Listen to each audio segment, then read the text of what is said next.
Hello there.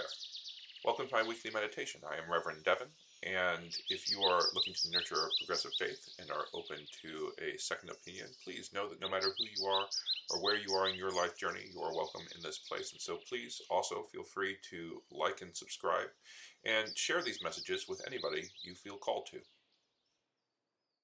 This week, our reading comes from Romans chapter 8, verses 12 through 17. So then, brothers and sisters, we are debtors, not to the flesh, to live according to the flesh. For if you live according to the flesh, you will die. But if by the Spirit you put to death the deeds of the body, you will live. For all who are led by the Spirit of God are children of God. For you did not receive a spirit of slavery to fall back into fear, but you have received a spirit of adoption. When we cry, Abba, Father, it is that very Spirit bearing witness with our spirit that we are children of God. And if children, then heirs, heirs of God and joint heirs with Christ, if in fact we suffer with him, so that we may also be glorified with him. Hello, sisters and brothers. Welcome to this week's meditation. This week we're going to be talking about Romans chapter 8, and we're going to talk about it in relationship with the Trinity. I think that Paul is a good person for us to reference when it comes to talking about concepts of theology, the tools that we use to try to understand the world that we're living in and how God fits in it and how we fit into it. And ultimately, I think that the Trinity is one of those tools of faith. It can be used to do a lot of good, but we can also use it to do harm within the world too. I think too often we don't think of the Trinity as a theological concept. We think about it more as a fact of life, which is not true. The Trinity is a way in which we can think about the world around us. It isn't necessarily the way in which the world around us works. But for those of us trying to live a life of faith and to understand what love looks like within the world, this can be a tool that helps us do that. And so let's talk a little bit about the Trinity, and let's talk about what Paul is saying in this reading from Romans 8. So one of the things that's important to understand about Paul is Paul was all about denying the needs of the body. He believed that the body, this thing that we live in, is something that holds our spirit and is of this world. Paul believed that there is a clear separation between our souls, our spirit, which is of God, and our body, which is imperfect and is of earth. And so when Paul thinks about the things that tempt us within this world, he's thinking about things like greed. He's thinking about things like anger and the desire to do harm to others of the world around us. He believed that all that came from things within our body and not of our soul. And so he believed that you could cleanse yourself of those earthly bodily desires. He believed that the desires that we have in this world that are not helpful to our spirit, not helpful to God, needed to be regulated. They needed to be controlled. And so that's what he's talking about in this passage from Romans. He's saying that we have desires that come from our body, but we need to control those with our spirit. We need to listen to our spirit, that higher power that's talking to us and guiding us to do good within the world and to do God's will. I don't really agree with Paul's premise that the body is something that is inherently evil and that the only thing that we should be focusing on is our soul. But I do believe that within this world we need structures in place in order to guide the way in which we behave, guide the way in which we think about things, so that we can do more good in the world than harm. It's important to have codes, be it a Jedi code or a code like the Trinity or a code like the Apostles' Creed. You find them in religions all the time. They're meant to help us think about how we can be good people in the world. And this is exactly what Paul is talking about. He's saying that in order to be good people within the world, we need to have something that we are willing to live by. So how does the Trinity relate to what Paul is saying here in Romans 8? Well, what Paul was saying in this passage is that we need to have ways in which we can think about God's love in the world if we want to know how we're going to live into that love. If you have no understanding of what love is, how can you then express it in a way that is helpful? Maybe you'll express it in a way that is harmful. The Trinity is meant to be a tool that helps us start building up that understanding of what God's love looks like and how God engages with us within the world. It is centered along these three ideas of God's presence through the creation, this world that we live in, through the teachings of Jesus Christ, and through a Holy Spirit love that exists in my heart, in the hearts of you and our brothers and sisters within the world.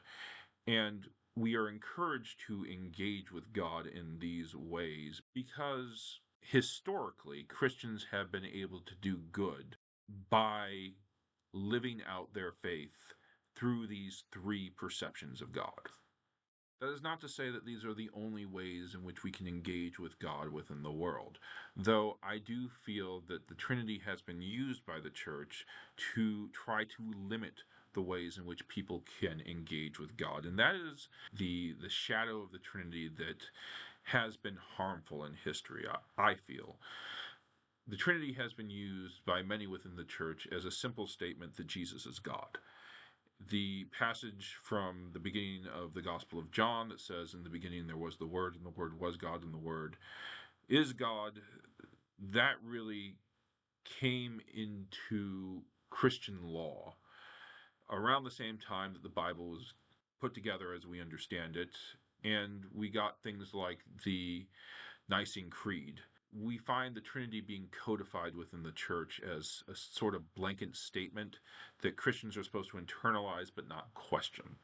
And I think that that is harmful because the Trinity really is a tool that I feel is most useful when we're using it to help us engage with questions that we have about the world. For instance, if I'm asking, how is it that God is present in my life? Turning to the Trinity can be a good way of doing that. I am a big fan of the ancient scholar Gregory of Nyssa, who explains the Trinity as three primary ways in which God engages us in the world. God is able to engage us through creation. God is able to engage us through the teachings of Jesus Christ. God is able to engage us through the love that we get from our neighbors and that we share with our neighbors. But that doesn't mean that the Trinity is three different gods. It doesn't mean that God is somehow split into three. It's just three different roles that God plays in our lives, in the same way that we play different roles in other people's lives. To my parents, I am their kid. To my kids, I am their dad. To my wife, I am her husband. These are different roles that I play in my life, but that doesn't make me a different person. In the same way, Gregory of Nyssa would argue that having different roles within our lives doesn't make God a different God. They're just different ways in which God's love trickles into our lives. And I really take a lot of guidance from that understanding of God in the world. I think that when we use the concept of the Trinity appropriately, there are a lot of ways of thinking about God within it. I also like the idea of Jesus literally being God.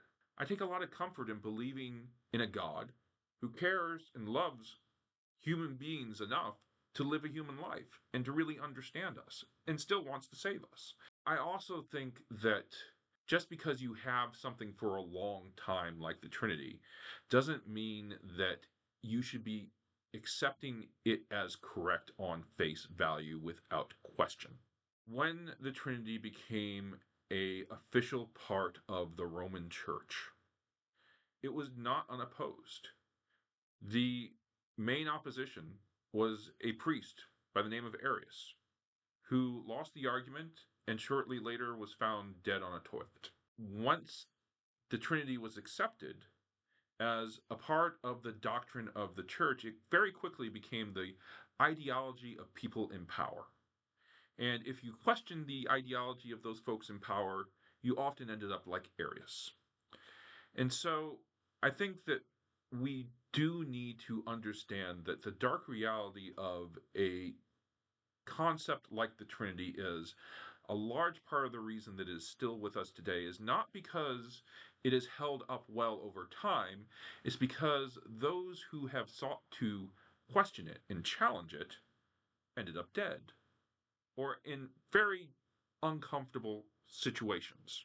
And when you have a theory, even a theory of God, that goes unchallenged, that means that very often you're going to be able to find holes within it that need to be explored and need to be filled.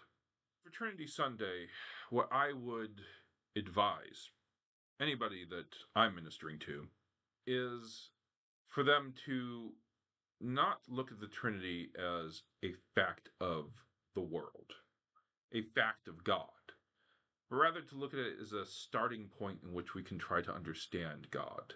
I feel that Trinity Sunday is a good time in which we can think about the way God is present in our lives. And if we're struggling to do that, we can think about God's presence through the concept of the Trinity. How do I see God in creation? How has God helped me through the teachings and ministry of Jesus Christ? How has God helped me through the love of my neighbor?